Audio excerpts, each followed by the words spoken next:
I am Jacqueline, and this is my older sister, Alexa, and we are the founders of Dateability, which is the only dating app for disabled and chronically ill people. We also have 48% of our community um, identifies as queer, and that is an astounding number, but there is such a large intersectionality between disabled people and the queer community.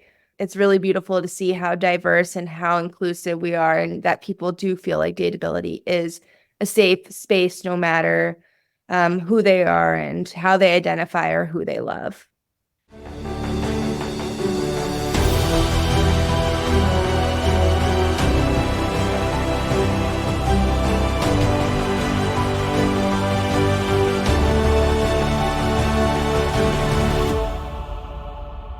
Today, dating when you have a disability or chronic illness.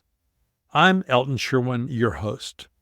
Is it true that people with a disability or chronic illness are more likely to identify as queer? The Autism Research Center says, contemporary research on the intersection of autism, sexuality, and gender identity asserts that autistic individuals are more likely to identify as LGBTQ+ than the neurotypical population. Similarly, the prevalence of autism is higher among transgender people. That was from the Autism Research Center. Everybody needs love. But if you have a disability or a chronic illness, it can be especially hard to find a partner or a lover. But before we delve into this fascinating topic, let me tell you how this episode came to be. And to do that, I have to invite you behind the curtain and into my world. I produce 6 podcasts. Most people don't know that. 3 of them focus on queer, affirming, and sex-positive interpretations of the Bible. The Bible and Homosexuality is the most successful of these podcasts. The second is The Queer Christian, which is almost identical to the Bible and Homosexuality, but marketed and branded differently to attract a broader audience. And the third is our most recent addition to this family of affirming podcasts. And it is a Spanish version called La Biblia y la Homosexualidad. All 3 are available on major podcasting platforms. My other 3 podcasts are for the Rotary E-Club of Silicon Valley, which is the original source of today's podcast. Rotary is a non-religious service organization with a motto that is strikingly Christ-like: service above self. Rotarians are people who believe that helping others brings more joy to their lives than buying stuff for themselves. My Rotary, the E-Club of Silicon Valley, is one of 3,000 Rotary clubs. But it is unique within Rotary. Not only are its meetings online, but they're available as podcasts and YouTube videos any time of day. This makes us ideal for parents or young professionals, or people with long commutes, or for servicemen and women. We have a lot of members living outside of the U.S., and since we don't meet in person, our programs are also well suited for individuals living with a disability or chronic illness. Really anyone, anywhere in the world, for whom attending a weekly meeting just isn't realistic, but who enjoy hearing about positive change. Rotarians, 1 million do-gooders around the world. So every week, 52 weeks a year, rain or shine, I produce a 30-minute video podcast on Spotify and an audio podcast for Apple, Audible, and several other podcasting platforms. These are interesting stories from around the globe, and the name of that podcast is The Weekly Rotarian, which anyone can listen to. Recently, I produced a Rotary podcast that fascinated me.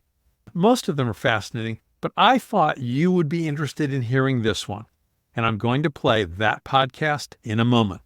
But before I do, let me mention the two other podcasts that I produce for the Rotary E-Club of Silicon Valley. One is called Inspiring Solutions for a Better World. This is a best of series where we take the best presentations and interviews from prior years and we podcast them. Inspiring Solutions is the exact opposite of the evening news. It features people and organizations who've done something positive or inspiring in the world. Finally, my newest podcast, which I am very excited about and hope you will love, is called Development Success Stories. These are presentations and interviews with people who have successfully improved the well-being of a community. Many of these stories could be replicated, and some are ridiculously inexpensive compared to the economic and health benefits they provide. So my club decided to share these stories as podcasts. Development Success Stories. I hope you will try this exciting series. I will put all 6 podcast names and their links at the very end of the podcast notes. Now, without further ado, let me turn to today's fascinating story. You'll hear about a minute of intro from our Rotary Club's host, Rushton Hurley, and then he will hand it over to Jacqueline and Alexa and their story. Welcome, everybody. This is the Rotary E-Club of Silicon Valley. Every week we bring the stories of people who are making the world a better place, locally, globally, and digitally. We think that's a cool way to be thinking about your own possibilities. And as a Rotary Club, as a service organization, that thing of getting together with others who share an interest in improving communities, it's part of the energy that we enjoy so much, right? You know, there are all these people. They bring together like their time, talent, and treasure to make life better for others. That's a good way to spend time. If you're interested in that kind of thing, you can learn more about Rotary specifically at rotary.org or our club at rotary.cool. I love that you can do that. Now, as we think about this, first of all, I'm about to hand it over to our speakers. We've got a fantastic interview and presentation coming up.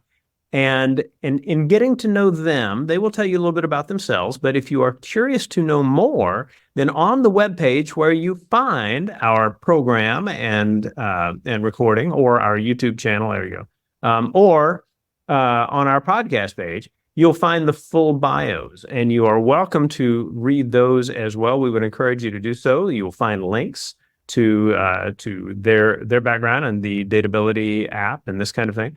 So we're excited. We're excited to hear about this very interesting approach to making the world a better place. And Alexa and Jacqueline, it is such a pleasure for you to. It is such a pleasure for us to have you join us as part of the Rotary Club of Silicon Valley this week. I hand the mic over to you. Welcome. Thank you. Yeah, thank you so much. And it's our pleasure. Do you want to start? Yeah. So I am Jacqueline, and this is my older sister, Alexa, and we are the founders of Dateability, which is the only dating app for disabled and chronically ill people. So this story of how we came up with Dateability starts in around 2009 when I was 14 years old. I developed various chronic illnesses after a seemingly healthy childhood.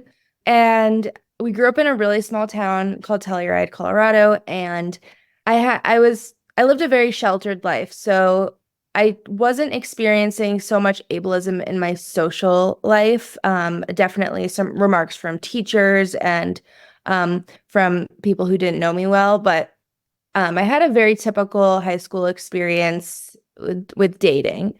Then I went off to college, and of course you're in another bubble, and that was fine. And then once I graduated college, I moved to Denver with Alexa, and I signed up for the mainstream dating apps. And part of my chronic illnesses and disabilities is extreme joint pain, fatigue, lots of digestive issues, really symptoms from my head to my toes.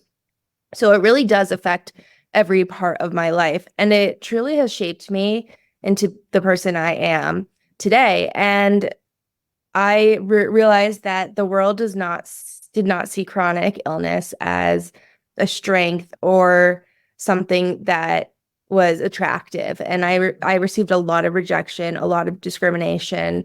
Um, for example, people would tell me not to have biological children because I could pass on my chronic illnesses, or they would tell their families about me, and then their families would give them a warning not to date me because I would be a burden.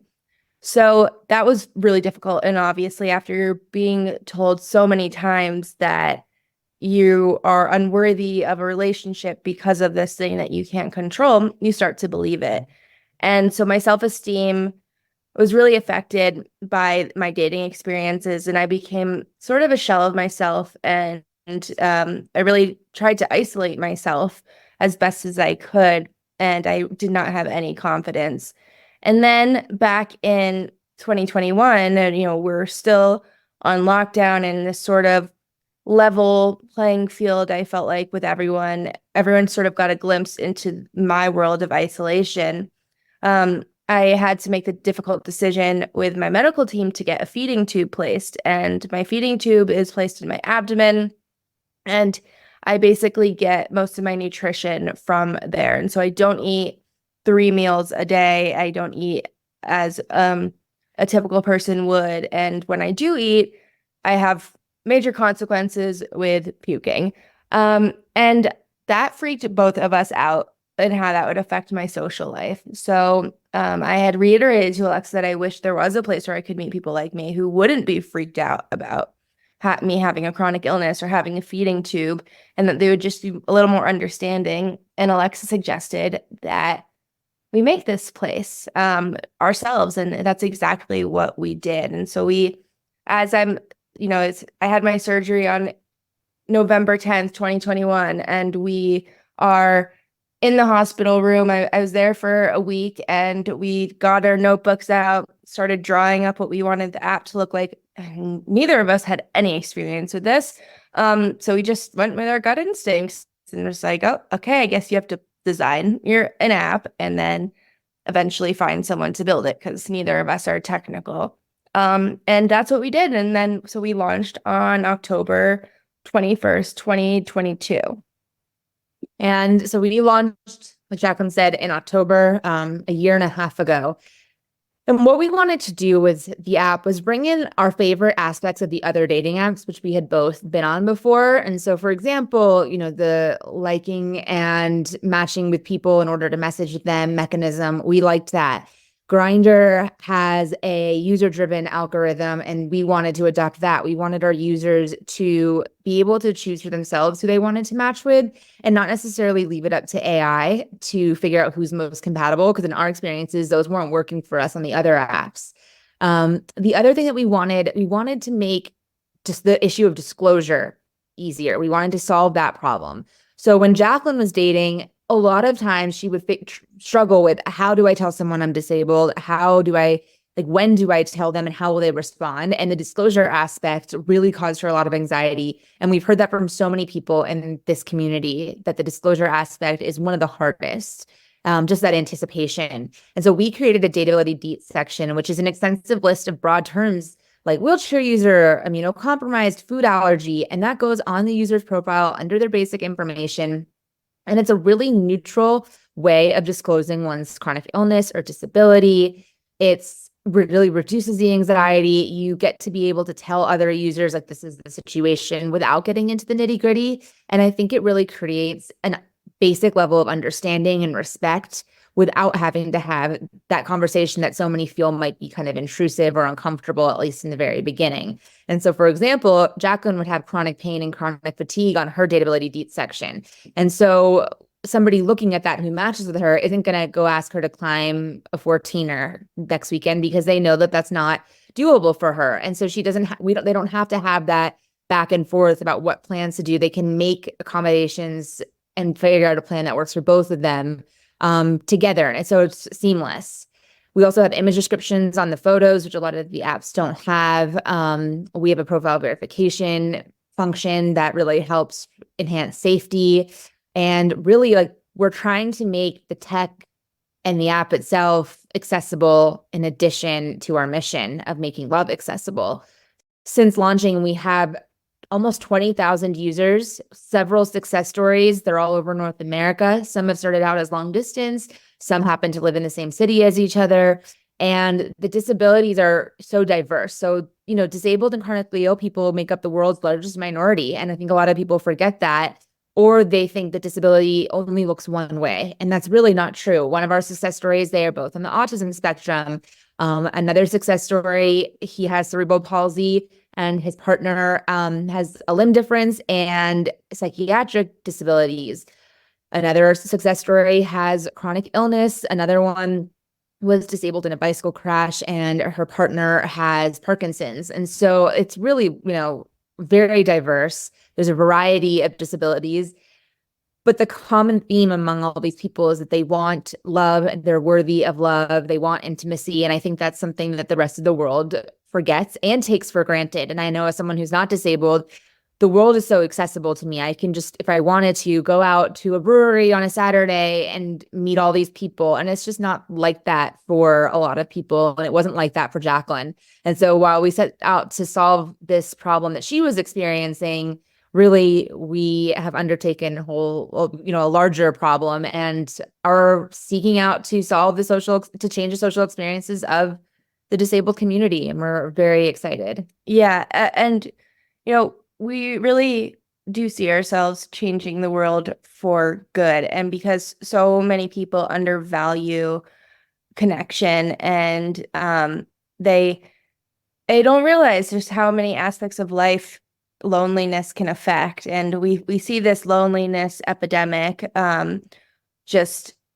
it's so prevalent. And we really want this community who has been ignored and overlooked for so long to feel like that there is this place where they belong. I think there's this lack of culture among the disability community, and there's a lot of culture within other marginalized communities like the queer community or the Black community, and I think it can be difficult for the disability community to come together. One, because it is so diverse, but two, the world just was not made with us in mind. And so there are these accessibility issues where, the spaces literally are inaccessible. They can't go in, or they feel like they don't belong and it's not inclusive. And like Alexa said, we do have several success stories, and those ages range from their 60s to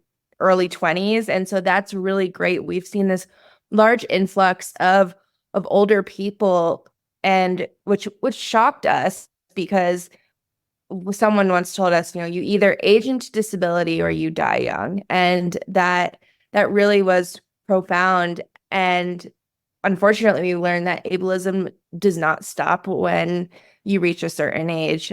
We've heard from a lot of users who are in that age group that people are still judgmental and they still will discriminate against you. And so we're really pleased that we have offered this platform for people to connect, and that it's truly working, and that the proof is in the pudding.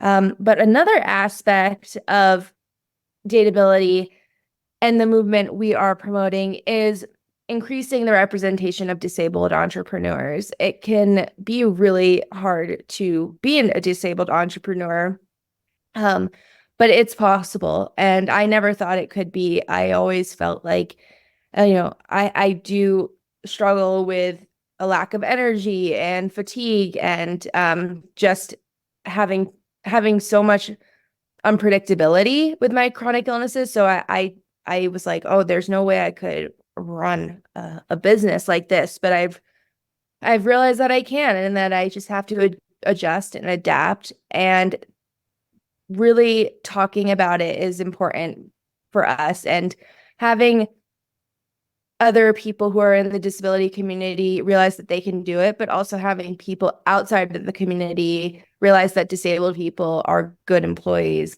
can do it, because the workforce is just not accommodating to disabled people, and there are a lot of wrong assumptions about our capabilities and our work ethics. And, just because someone's work schedule doesn't look like another person's doesn't mean they are not as productive or a good employee. So that has been a really important part that we want to publicize and talk about, because that's something that we didn't really go into this thinking, oh, we want to be a spokesperson for disabled entrepreneurship, but it's been a really nice new perspective for me and for people. And I think it's important to fill that gap that is, largely empty among disabled entrepreneurs, because disabled entrepreneurs and founders are 400 times less likely to receive venture capital funding. And I think women founders received, I think it was 2.5% of all the venture capital funding last year. So if you combine female and disabled founders together into one, there's like no venture capital funding for us. And I really thought going into it naively so that we would be the exception because we are the only players in this space. But we found out that we're not. It's really hard to get funding. A lot of talking about disability and intimacy is either, somebody can't relate, which is short-sighted because it's the only minority that you can join at any point of your life for any reason, or it makes people feel uncomfortable because a lot of times disabled people are infantilized, or a lot of things are focused on getting necessary services like medical services, employment, quality of life. But people, like Jacqueline said, forget that connection is quality of life, and connection and loneliness can affect your mental health, your physical health. They say that people who are lonely tend to develop more heart disease. It can affect your work product and how efficient you are at work. And so it really does affect everything. And I think the rest of the world overlooks that. And we are just here to bring a lot of awareness to a lot of different things while keeping our focus. We're trying to keep our focus that we are here to make love accessible. And then, the side projects are having to do with disabled entrepreneurship and calling on, the lack of marriage equality among disabled people. And they all really do tie back into each other. And we are just really happy and flattered that we are the ones spearheading this. Yeah. So thank you guys so much. And we are here to answer any and all questions.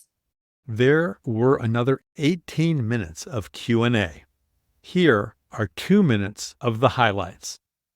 So we are available in North America, and hopefully we'll expand globally soon, but that does come with a price. So we're building a strong market presence in North America.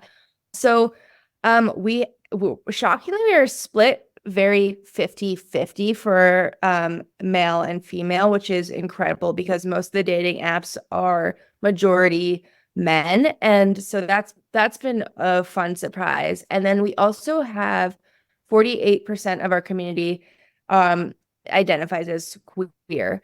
And that is an astounding number, but there is such a large intersectionality between disabled people and the queer community.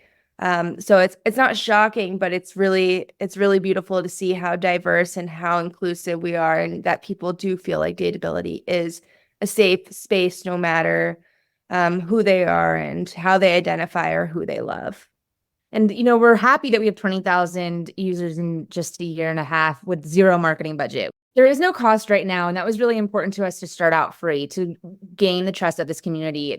But it isn't just for disabled people. 10% of them are not. So, you don't have to diagnose somebody when suggesting go on Dateability. And when they meet their partner, they'll be really grateful.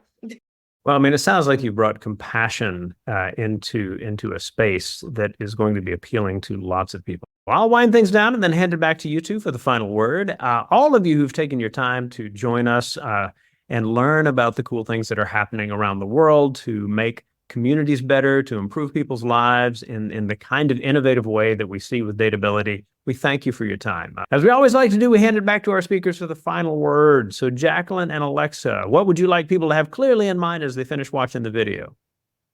Yeah, we would just love to encourage everyone to join the movement to making love accessible. We are available for free to download on Apple, Android, and available at dateabilityapp.com. We're also on all the social media platforms. We are always here to answer any questions or to receive any feedback. And I just want to let the world know that we are committed to making Dateability the go-to platform for the world's largest minority. And we really thank you for this opportunity to present. Yes, thank you so much. Well, it's inspiring. Thank you both. And everyone else, we will see you next week. Thank you, Alexa. Thank you, Jacqueline. And thank you, Rushton. I'd love for you to subscribe to one of our Rotary podcasts. I recommend starting with development success stories or inspiring solutions for a better world. I will put the names and the links at the end of the podcast notes. This is Elton Sherwin. Stay safe, stay brave, and God bless.